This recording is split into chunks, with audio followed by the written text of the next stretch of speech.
Today we're going to be talking about inverses. Particularly, we're going to be looking at square root functions and quadratic functions because those are inverses of each other. So quadratic is the x squared, and then this is square root. These are inverses of each other.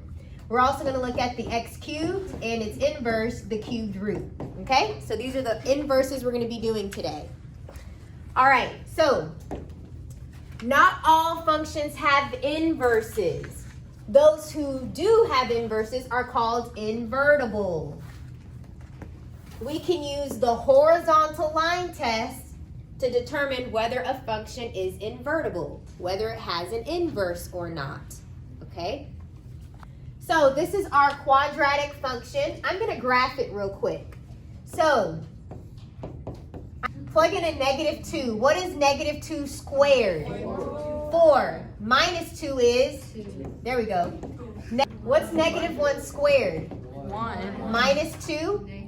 There we go. What's 0 squared? 0. Minus 2? -2. There we go. What's 1 squared? 1. Minus 2? -1. What's 2 squared? 4. Minus 2? 2. There we go. We're going to plot the points. -2, 2 is here. -1 is here. 0, -2. 1, -1. 2, 2. Okay, so this is my quadratic graph. Thumbs up if that part makes sense. So guys, does this pass the horizontal line test? If I just draw a random horizontal line, did it pass? No. So that means this is not invertible. We cannot take the inverse. Not invertible. There we go. We can't take the inverse. So what I have to do if I want to take the inverse is I'm going to have to restrict the domain. What that means is I need to get rid of half of the graph and only look at one side. If I only pay attention to one side, will it pass the horizontal line test? Yes. Okay, so then it becomes invertible. Does that make sense? Okay, so what we're going to do, notice I scribbled out this side, so that means I'm only looking at x values from 0 and onward. I'm looking at 0, 1, 2, 3, 4, right? Okay, so that's what we're doing. I'm only going to graph the function for x values 0 and bigger, okay? So I think our numbers were 0, -2. We had 1, -1. We had 2, 2. And then we had, oh, that's it. Okay. We just stopped there. Okay, so I'm just going to do the right side of it. If I just pick a side, then I can do the inverse. Does that make sense? Okay, so I'm just doing this half. So let's talk about the domain. The domain is from 0 to infinity. Or you can say x is greater than or equal to 0. Whichever one is your preference. Your range, the very bottom is at -2 and then it goes up. So your range is -2 to infinity. You can also say y is bigger than or equal to -2.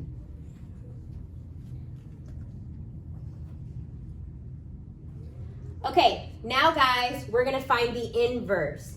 This is the symbol for the inverse, the little -1. That means inverse. So let's find it. Do you guys remember how to find the inverse? What do we do, Tyler? You change the f of x to y, then you change all the x's to y's. Yep, you just switch them? Yeah. Switch them? Okay, so you're going to change the y to an x and change that x to a y. And now you solve for y. So I'm going to add 2. And you're left with x plus 2 equals y squared. What's the next step? Square root. Square root. So guys, we're going to square root both sides. And guys, whenever you square root both sides, you're going to get a positive and a negative answer. Okay? But guys, look. This was the original graph, and I got rid of the negative side. I'm only doing the positive side right now. Okay? So we're just going to take the positive part. So your equation is the inverse is equal to square root of x plus 2. That's your inverse. And just a reminder, my points were 0, -2, 1 and -1, and 2 and 2. How do I get the inverse? What do I do to my table? Change. Oh, wait. You just flip them. So if I want the inverse, just flip them. So these are my x values, and 0, 1, 2 are my y values. So I can graph my inverse. -2, 0 is here. -1, 1 is here. And 2, 2 is here. So this is what your inverse looks like. That's the inverse.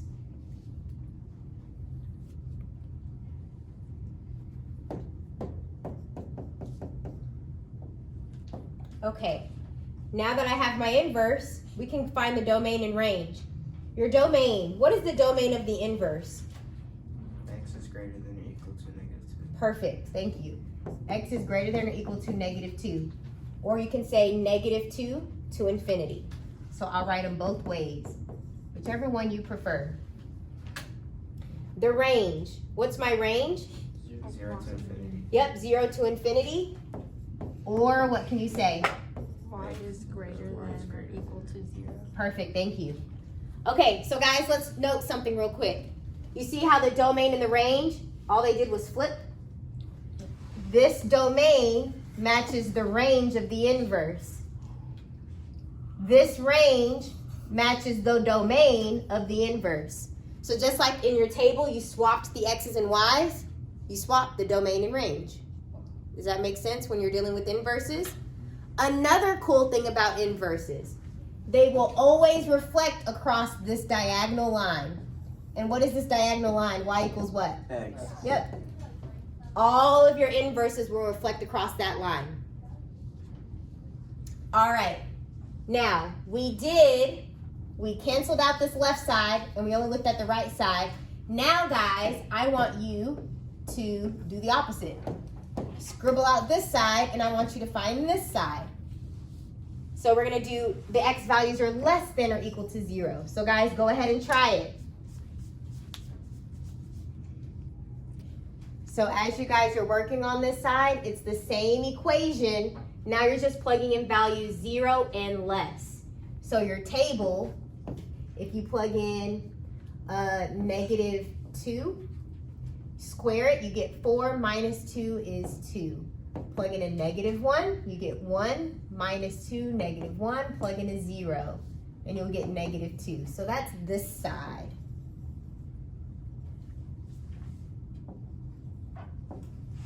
So we're finding this side. And we graphed it previously. We're doing this side now. All right, so your domain. What did you guys get for the domain? Give me interval form first. You go left, which is -infinity, and then the right is at 0. Or you can say x is less than or equal to 0.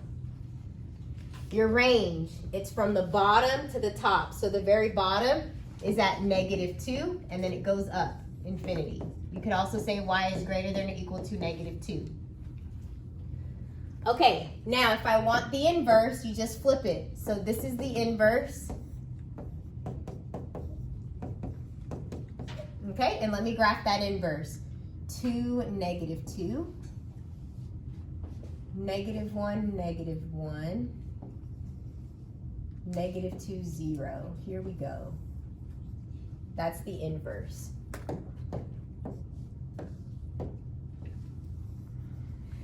Okay, so now let's do the domain. Can you guys give me the interval form of the domain?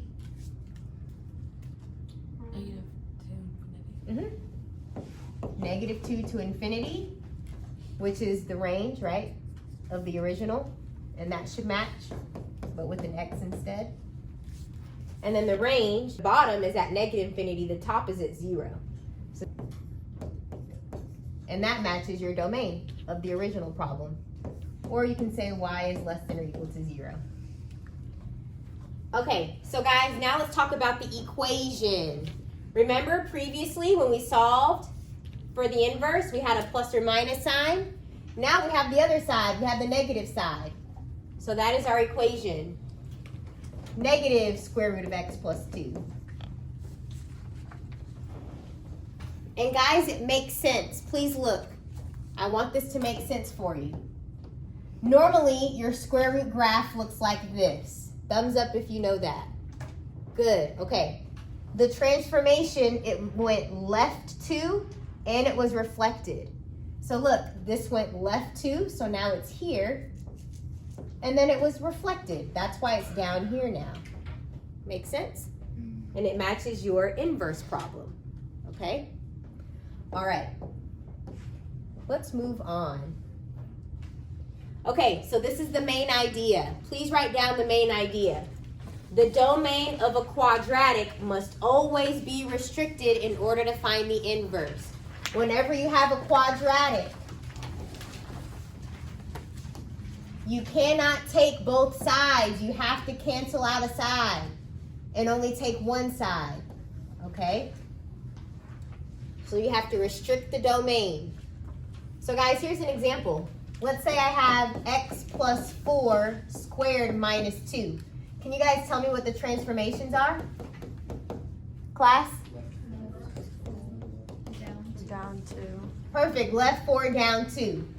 So if you were to sketch it, it went left 4, down 2. So that's your vertex, this is your graph.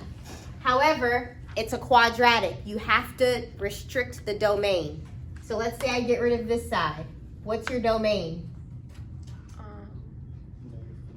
Yep, -4 to infinity. That's your domain restriction. You're not looking at all real numbers. You're only looking at this part, which is -4 to infinity. Okay? That's called restricting the domain. And you only do it if you have a quadratic. Okay? Let's move on. So guys, we're going to find the inverse. Do I need to restrict the domain? No. Why not? No squared on x. Yep. This is a square root, right? It's not a quadratic. There's no squared. So we don't have to do that. So let's go ahead and solve. You switch the x's and the y's.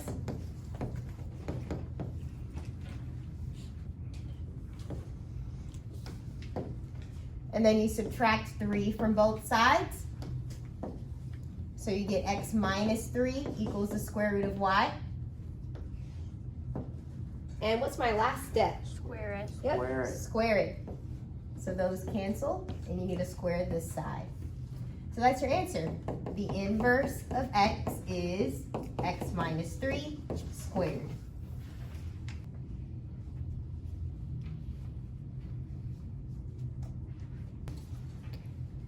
For this one, do I need to restrict the domain? Yes. Why? Because of the 2. The Yep, square. it has a squared. It's a quadratic. So because it's a quadratic, we must restrict the domain. So guys, the transformation here, it went right 4 up 2. So if I were to sketch that, it went right 4 up 2. Here's the vertex. And I just want part of it. So what's the domain? 4 to infinity. Yep, 4 onward. So 4 to infinity. That's why on your paper it says x is greater than or equal to 4. That's your domain restriction. Okay? All right, let's go ahead and solve for the inverse. So I'm going to change this to a y. You switch out x and y. So this will be x equals y minus 4 squared plus 2. And we'll solve. First, you need to subtract 2. So we have x minus 2 equals y minus 4 squared. What's my next step? Square root. Square root both sides. And the square root will cancel out with this squared. You are left with this. What's the final step? Add 4. Exactly. Add 4. All right, guys, here's your final answer. The inverse of x is square root of x minus 2 plus 4.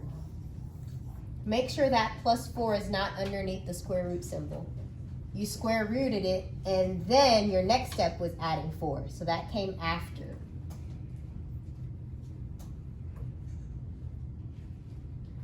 Okay, now guys, we're going to move on to talking about another set of inverses. We're going to talk about the cubed function and its inverse, the cubed root. That's what we're gonna move on to next.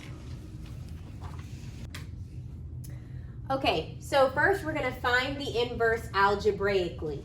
So you always change this to y. And to find the inverse, you always switch x and y, just like the domains and the ranges are switched. So this will be x equals y cubed plus 1. From here, you solve for y. So we're going to subtract 1. So you have x minus 1 equals y cubed. How do you get rid of a cubed? Yes, Cube root. cubed root, both sides. So the cubed root cancels out with the cubed. All right, so that's your answer. The inverse is the cubed root of x minus 1.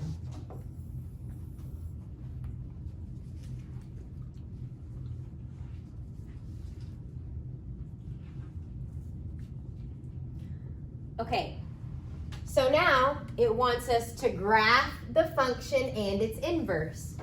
So let's go ahead and graph this original function right here. I'm going to make a table and I'm going to plug in these values. So negative 2, if I cube it, I get negative 8 plus 1, I get negative 7.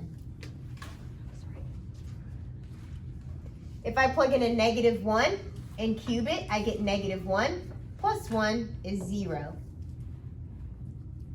Plug in a 0. 0 cubed is 0 plus 1 is 1. Plug in a 1 right here. 1 cubed is 1 plus 1, you get 2. Plug in a 2. 2 cubed is 8 plus 1 is 9. So those are your values. And I'll go ahead and graph it. Negative 2, negative 7, right here. Negative 1, 0. 0, 1. 1, 2. 2, 9. All right, so this is my original function. I'll call it f of x. Now, how do I graph the inverse? Flip it. Flip it. I'll just flip that table. So I'm going to have the point negative 7, negative 2. Right here. And I'll have the point 0, negative 1 right here. And I'll have the point 0, 1, 1, 0. 2, 1. And 9, 2. Here we go. So that is my inverse. And notice, it's always reflected across the diagonal line, y equals x. Let me draw it better. Here we go. So that's the line y equals x. They're always going to reflect across it. These 3 points reflect each other. These 2 points reflect. And those 2 points reflect across that diagonal line. Okay, let's try another example. Let's try this one. So we're going to switch x and y. So you have x equals 2 cubed root of x. Oops. Cubed root of y. Now you solve. Divide both sides by 2. So we have x divided by 2 equals the cubed root of y. What do I do now to both sides? Cube. Yep, I'm going to cube it. Cube this side, and those cancel. So that's your inverse. The inverse is x over 2 cubed. You can also see this as x cubed and 2 cubed is 8. Either one. All right, guys, I want y'all to graph it. Ready, go. Make a table. What numbers are you going to plug in? Find the x and y values. Ready, go. These are the values that I came up with for my table. Any questions on how I got these values? what I did was I plugged in -8, and I know the cubed root of -8. The cubed root of -8 is -2. Times 2 is -4. The other cubed root that I know is -1. So the cubed root of -1 is -1 times 2 is -2. The cubed root of 0 is just 0 times 2 is still 0. The cubed root of 1 is 1 times 2, you get 2. And the cubed root of 8 is 2 times 2, you get 4. So that's how you get the table values. And then you can plot them. So -8, 4, -4 is here. -1, -2, 0, 0, 1, 2, and 8, 4. So notice you have a vertical stretch. It's stretched out how it normally looks. Vertical stretch by 2. Okay, so now if you want the inverse, if you want this graph, all you do is switch the x's and y's. So I'll do this in a different color.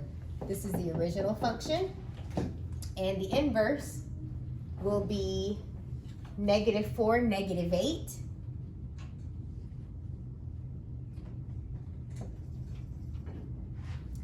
-2, -1, 0, 0, 2, 1, and 4, 8.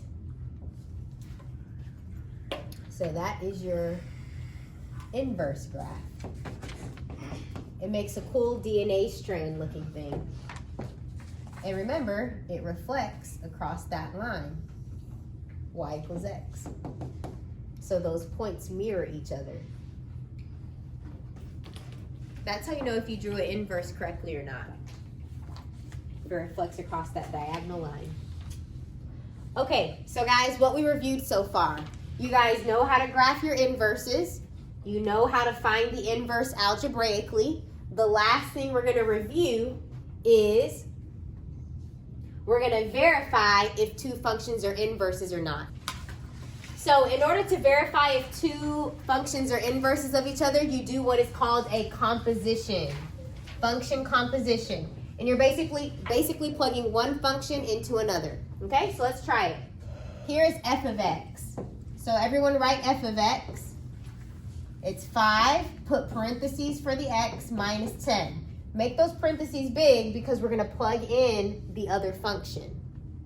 We're putting a function into another function.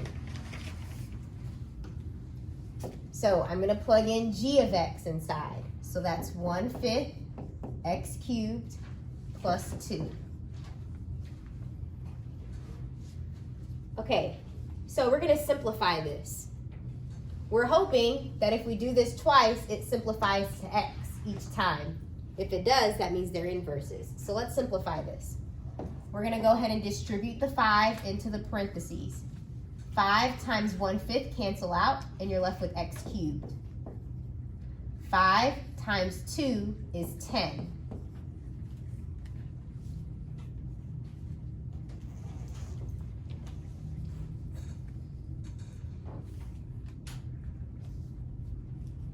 Five times 1/5 is just 1. So you're left with x cubed. 5 times 2 is 10. Everything else, I'm just going to bring it down. So I still have this cubed root and this minus 10. So just bring everything else down. Now you should see that 10 minus 10 is just 0. So now you are left with the cubed root of x cubed. And then the cubed root and the cubed cancel. You're left with just x. Now guys, on the test, you cannot skip this step. You can't just say, oh, 10 minus 10 is 0, and then those cancel. Because I can't tell which order you did it in, okay? If you canceled out the cubed and the cubed root first, that's wrong. You need to cancel out the 10 minus 10 first, and then you can deal with those, okay? So make sure you show me the proper order. Show me your steps. Okay, now I'm going to plug f inside of g. So write the g function down. This is g. Write it down. You're going to put f inside. This is called compositions. When you plug a function into another function, that is called a composition. And we're going to simplify it. We're hoping to get x again. So this cubed root cancels out with this cubed. I am left with 5x minus 10. I have a 1/5 out here and a plus 2. Those canceled out. Bring everything else down. You have parentheses. You can multiply this in. So 1/5 times 5 is 1. So you're left with just x. 1/5 times 10 is 2. So this is what you're left with.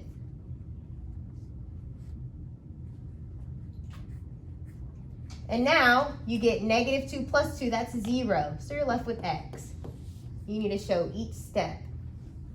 Because you're left with x both times, that means f and g are inverses. And we used function compositions to prove it. Okay, let's do one more example.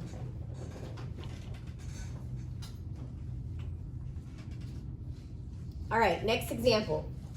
We're gonna write f of x, make parentheses, because we're gonna plug g inside.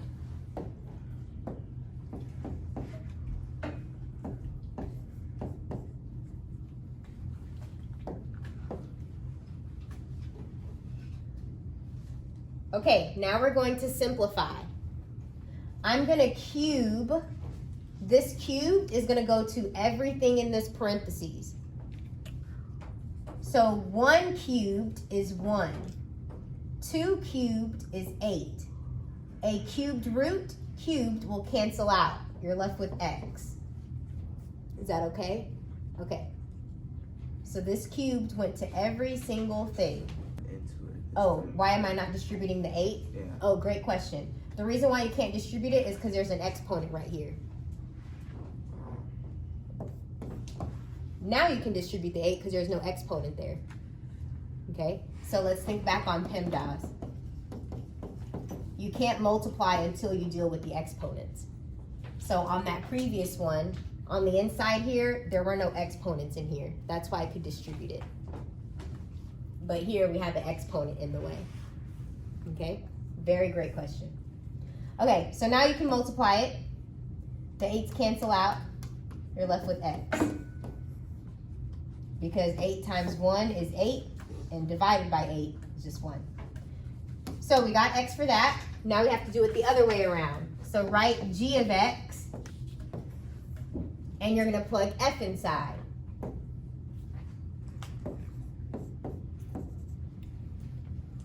Okay. So guys, all of this is underneath the cubed root. So the cubed root of 8 is 2. The cubed root of x cubed is just x, because those will cancel, and the cubed root of 8 is 2. Okay? And then you have the 1/2 on the outside. Now you can distribute it. So 1/2 times 2 is just 1, so you're left with x. Because you got x both times, I can say that f and g are inverses. If you were to graph them, they will reflect across that diagonal line y equals x. Any questions?